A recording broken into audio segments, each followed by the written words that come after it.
Kementerian Agama Kabupaten Musirawas pada Idul Adha 1441 Hijriah melaksanakan ibadah kurban dengan berkurban 2 ekor sapi dan 1 ekor kambing pada Senin 3 Agustus 2020 di belakang kantor Kemenak Musirawas.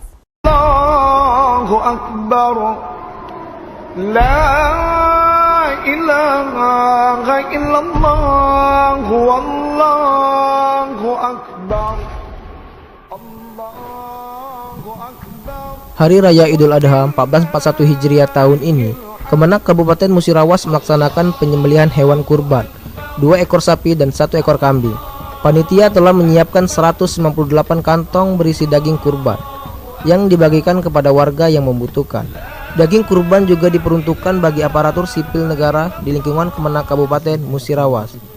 Kepala Kemenak Kabupaten Musirawas, Haji Hermadi, dikonfirmasi melalui Kasubag Tata Usaha Kemenak, Muhammad Rais, menyatakan harapan ke depan makin banyak lagi rekan-rekan ASN kita yang berkurban dan menyisihkan sejumlah harta yang kita miliki untuk berkurban.